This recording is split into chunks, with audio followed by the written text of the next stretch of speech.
મિત્રો, ભારતમાં એક સમય એવો હતો જ્યારે હાઈવે તો આપણે કહીએ, પરંતુ એ હાઈવે એક સામાન્ય રસ્તાની કક્ષાના પણ નહોતા. કહી શકાય કે સાવ નબળી ગુણવત્તાવાળા હતા. વારંવાર ત્યાં રસ્તા પર ખાડા જોવા મળતા, રસ્તા ઉબડ-ખાબડ જોવા મળતા. હાઈવેની જ્યારે વાત કરીએ, માત્ર મોટાભાગના જે હાઈવે હતા તે 2 લેન હતા, પણ છેલ્લા એક દાયકામાં તેમાં ખૂબ જ મોટું પરિવર્તન આવ્યું છે. હાઈવે નિર્માણ અને તેના રખરખાવ પર વિશેષ ધ્યાન કેન્દ્રિત કરવામાં આવ્યું છે. તેના ફળ આજે આપણને મળતા થયા છે, જેને કારણે વાહનોમાં ઈંધણ અને સમયની ખૂબ જ મોટી બચત થઈ છે. વાહનો વધુ સરળતાથી અને વધુ ઝડપે આગળ વધી રહ્યા છે. માલની હેરફેર કરતી ટ્રકો હોય કે પેસેન્જર બસો, સારા હાઈવે થકી આ યાત્રા સુગમ બની છે, ઝડપી બની છે. સરકારે ટેકનોલોજીનો પણ ભરપૂર ઉપયોગ તેમાં કર્યો છે, અને જેને લઈને હાઈવે નિર્માણનો ખર્ચ ઘટ્યો છે, તો બીજી બાજુ ટોલ ટેક્સમાં થતો ભ્રષ્ટાચાર અટક્યો છે, અને તેમાં મહત્વનો ભાગ ભજવ્યો છે ફાસ્ટેગ યોજનાએ. ત્યારે હવે એ જ ફાસ્ટેગની એક નવી યોજનાની જાહેરાત સરકારે કરી દીધી છે. નમસ્કાર, રિયલ વોઇસ ઓફ ઇન્ડિયામાં આપનું હાર્દિક સ્વાગત. મારું નામ છે નેહલ મોદી. મિત્રો, ફાસ્ટેગ એક ઇલેક્ટ્રોનિક સ્ટીકર છે, જેમાં રેડિયો ફ્રીક્વન્સી આઈડેન્ટિફિકેશન એટલે કે RFID આ ચિપ ફિટ કરવામાં આવે છે. તે વાહનના વિન્ડ સ્ક્રીન પર ચોંટાડવામાં આવે છે, અને તે ડ્રાઈવરના બેંક ખાતા અથવા તો પછી ફાસ્ટેગ વોલેટ સાથે કનેક્ટેડ હોય છે.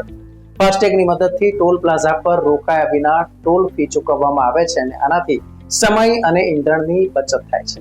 પરંતુ તેમાં જ હવે એક નવો સુધારો, એક મોટો ફેરફાર સરકાર કરવા જઈ રહી છે. તો આ યોજના શું છે તેની આપણે વાત કરીએ. મિત્રો, સરકાર 15મી ઓગસ્ટથી ટોલ પ્લાઝા પર વાર્ષિક પાસની સુવિધા શરૂ કરવા જઈ રહી છે. આ માટે લોકોએ 3000 રૂપિયાનો પાસ લેવાનો રહેશે, જે 1 વર્ષ સુધી ચાલશે, અથવા તો વધુમાં વધુ 200 ટ્રીપ સુધી માન્ય રહેશે. આ એક પ્રકારે કહી શકાય કે જે શાળાના વિદ્યાર્થીઓ રોજ જ્યારે કોલેજ કે શાળાએ જતા હોય છે વિદ્યાર્થીઓ, અને તેમને જ્યારે બસનો કન્સેશન પાસ કરવામાં આવે છે, આ તેના જેવી જ એક વાત છે. આ પાસ ખાસ કરીને ફક્ત ખાનગી વાહનો જેવા કે કાર, જીપ, વાન વગેરે માટે તૈયાર કરવામાં આવ્યો છે, અને આ સુવિધા કોઈ પણ ધંધાકીય વાહનો માટે નથી, એટલે કે ટ્રક માટે તે લાગુ નહીં પડે, તે બાબત સ્પષ્ટતા કરી દીધી છે. આ જ મુદ્દે માહિતી આપતા કેન્દ્રીય મંત્રી નીતિન ગડકરીએ જણાવ્યું હતું. તેમણે એક્સ પોસ્ટમાં જણાવ્યું કે વાર્ષિક પાસને કારણે એક્ટિવેશન તેમજ રિન્યુએબલ માટે જલ્દી જ આ જે એપ છે તે લોન્ચ કરવામાં આવશે. નેશનલ હાઈવે ઓથોરિટી ઓફ ઇન્ડિયાની વેબસાઇટ ઉપર એક અલગથી લિંક ઊભી કરવામાં આવશે, અને 15મી ઓગસ્ટથી ટોલ પ્લાઝા પર વાર્ષિક પાસની સુવિધા અમલમાં આવશે. આ માટે લોકોએ 3000 રૂપિયાનો પાસ કાઢવાનો રહેશે, જે 1 વર્ષ સુધી ચાલશે, અથવા તો 200 ટ્રીપ સુધી માન્ય ગણાશે. મિત્રો, આ પાસ ખાસ કરીને ફક્ત ખાનગી વાહનો માટે તૈયાર કરવામાં આવ્યો છે, મતલબ કે વાણિજ્યિક એટલે કે કોમર્શિયલ વાહનો માટે નથી, તેવી પણ સ્પષ્ટતા કરવામાં આવી છે. અહીં આપણે જણાવવાનું કે આ પાસ તેમના માટે સૌથી વધારે ઉપયોગી થશે કે જેઓ ફ્રીક્વન્ટ ટ્રાવેલર છે, વારંવાર તેઓ ટ્રાવેલિંગ કરે છે, વારંવાર તેઓને ટોલટેક્સ માટે જે ફાસ્ટેગ છે તે રિચાર્જ કરાવવું પડતું હોય છે, ત્યારે તેમને હવે 200 ટ્રીપ સુધી અથવા તો 1 વર્ષ સુધી તે ઝંઝટમાં પડવું નહીં પડે, અને ત્યાં સુધી પેમેન્ટની કોઈ ચિંતા પણ નહીં કરવી પડે. આ પાસ મેળવવા માટે NHI એટલે કે નેશનલ હાઈવે ઓથોરિટી ઓફ ઇન્ડિયાએ અને રોડ ટ્રાન્સપોર્ટ અને હાઈવે મંત્રાલય દ્વારા આ જ મુદ્દે ટ્રાવેલ એપ શરૂ કરવામાં આવશે, અને તેની સત્તાવાર વેબસાઇટ ઉપર પણ એક લિંક અલગથી મૂકવામાં આવશે, અને ત્યાં એપ્લાય કરવાનું રહેશે. આ પાસ દેશભરના નેશનલ હાઈવેના ટોલ પ્લાઝા પર કામ કરશે. સમજો કે ધારો કે આપ દિલ્હીથી મુંબઈ જઈ રહ્યા હો કે પછી ચેન્નાઈથી બેંગ્લોર, આ ફાસ્ટેગ પાસ દરેક જગ્યાએ સ્કેન કરવામાં આવશે અને પેમેન્ટ થઈ શકશે. પરંતુ ખાસ વાત એ છે કે ફક્ત નેશનલ હાઈવેના ટોલ ઉપર જ કામ કરશે. સ્ટેટ હાઈવે કે લોકલ ટોલ ઉપર આ ફાસ્ટેગ કામ નહીં કરે. હાઈવે પર વારંવાર મુસાફરી કરતા લોકો માટે આ પાસ ખૂબ જ સરળતા પ્રદાન કરશે.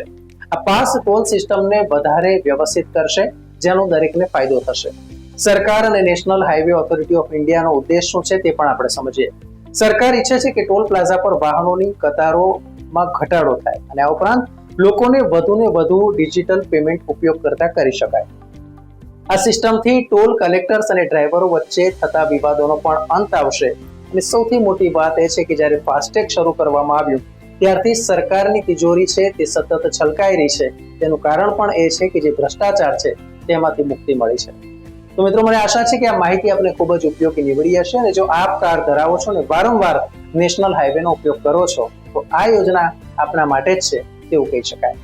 ન્યૂઝ, વ્યૂઝ અને એનાલિસિસ માટે આપ જોતા રહો રિયલ વોઇસ ઓફ ઇન્ડિયા. ધન્યવાદ. મિત્રો, આપ YouTube ઉપરાંત Facebook, Instagram, X સોશિયલ મીડિયાથી પણ અમારી સાથે કનેક્ટ રહી શકો છો. દેશ વિદેશના તમામ સમાચારો વાંચવા માટે અમારી વેબ પોર્ટલ revolt.in ઓપન કરશો. ધન્યવાદ.